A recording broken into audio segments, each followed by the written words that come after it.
So ayan po guys, successful na po ang ating binayad doon po sa Maya. So bayad na po tayo sa aking due date na October 3, 2023. Hi guys, good afternoon. Welcome back to my YouTube channel. This is Melvin once again, and for today's video ay tuturuan ko po kayo kung paano magbayad ng ating home credit loan gamit ang ating PayMaya or Maya account. Kaya sa mga di pa nakasubscribe sa aking YouTube channel, pakiclick muna yung subscribe button na nasa baba at pakihit ng yung bell para updated po kayo sa aking mga tutorial videos na i-upload. Maraming salamat po.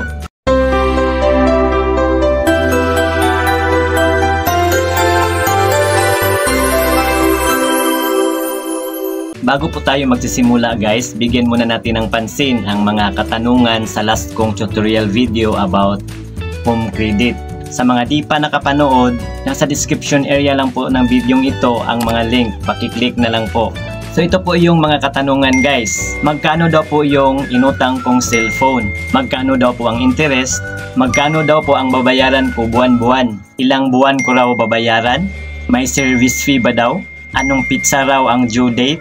At saan daw magbayad ng down payment? At saan din magbayad ng monthly installment? Sundan nyo lang po at tapusin ang video ito guys dahil isa-isahin ko po itong ipapaliwanag sa inyo. So ang cellphone na inutang ko guys ay nagkakahalaga ng 12,999 pesos. At ito po yun guys Vivo Y36. Yan. At zero interest po ito guys. Wala po itong tubo na binabayaran. Dahil tulad po nung sinabi ko na kapag ang halaga ng ating uutangin ay 10,000 pataas, ay zero interest po yun. At ang mababayaran ko po nito buwan-buwan guys ay 1,523 pesos. At 9 months ko po itong babayaran. At may service fee po ito guys ha. Kahit saang lupalo po tayo mangutang ay may service fee po talaga. So ang down payment ko nito guys ay 1,000 pesos. So para malalaman natin kung magkano po yung service fee, so ganito po yung pag-compute guys. Yung monthly dues natin na 1,523, i-multiply natin yan into 9 dahil 9 months po natin itong babayaran. So ang total po nito ay 13,707. I-add natin dito yung dinown ko na 1,000 pesos. So ito po ay nagiging 14,707. So itong 14,707 pesos guys ay ibabawas natin dito yung halaga ng ating cellphone na inutang. So 14,707 minus 12,999 is equal to 1,708 pesos. So ito na po yung service fee na binayaran ko guys. At kasali na po ito sa binayaran ko buwan-buwan na 1,523. So ganun po yun guys. So ngayon dito naman po tayo sa aking monthly due. So nakuha ko itong phone guys noong August 31, 2023. So ang binigay sa akin na monthly due guys ay every third day of the month. So ang first monthly due ko ay ngayong October 3, 2023. So mula nung nakuha natin yung cellphone sa araw na yon, after 1 month pa po tayong magumpisang magbayad ng ating monthly installment. So yun po yun guys. At sa ating down payment naman, doon po tayo magbayad ng ating down payment sa store kung saan natin kinuha or inutang yung item. At cash po ang ating ibabayad doon po sa cashier guys. At sa ating monthly dues, dito na po tayo magbayad sa ating home credit app. At ito na po yung ituturo ko sa inyo ngayon kung paano magbayad ng ating home credit loan gamit ang ating PayMaya or Maya account. So yan po guys, let's start. So ang una po natin gawin ay open natin ang ating home credit account. So ayan po, so makikita natin ang aking due payment dito guys, itong 1,523. So may nakalagay dito, pay on or before October 3, 2023. At itong sa tabi niya guys, dito natin makikita ang ating loan account number. So ayan po, ito po ang aking account number guys. So ngayon, pindutin natin itong pay. Payment options. Pick your preferred loan payment option. So may pagpipilian po tayo ditong mga partner nila guys. Itong pinakauna guys, auto debit arrangement. So kailangan pa natin i-set up ito. Itong pangalawa sa pay online. Dito po tayo sa pay over the counter. So i-click na natin itong view partners.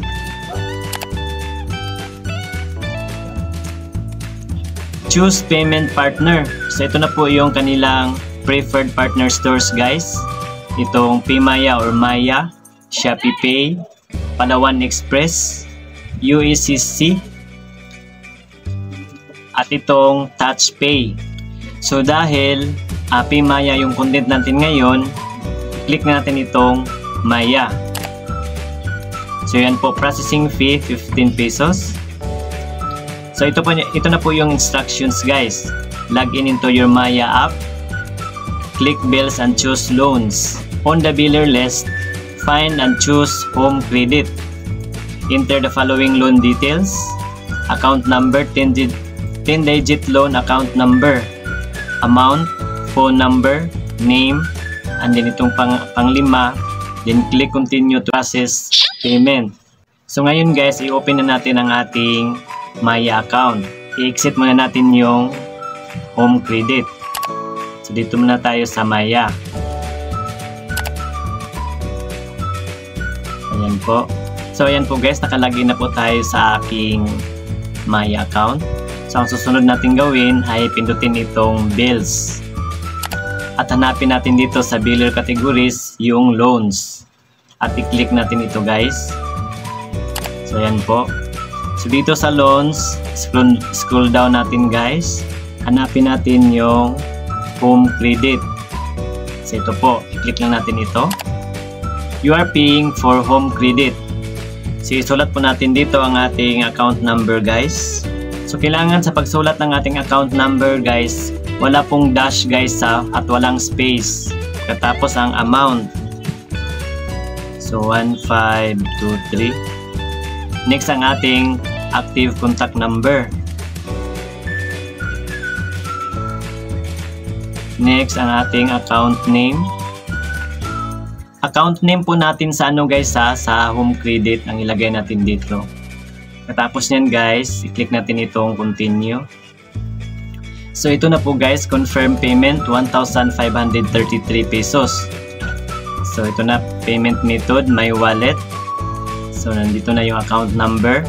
At ang bill amount is 1,523. Kaya naging 1,533 guys dahil may biller convenience fee na 10 pesos. So ito na po nakalagay ang aking contact number at ang aking account name. Sunod natin gawin guys ay pindutin itong pay dito sa baba. You're almost there. We're now processing this bill's payment to home credit.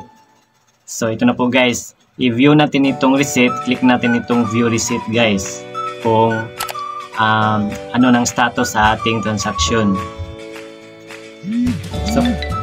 So ayan po guys, nag-text na po yung home credit.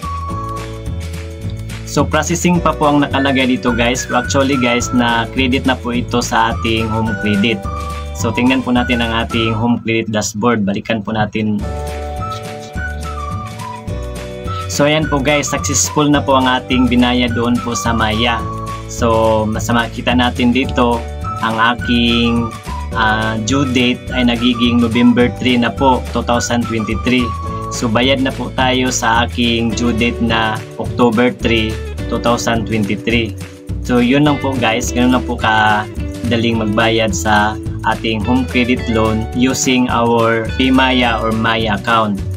At sana may natutunan po kayo guys. Paki-like na lang po sa video ito kung nagustuhan nyo at paki-share na rin po sa iba para may idea din po sila. So yun lang po guys. Maraming salamat sa panonood. God bless us all. Goodbye.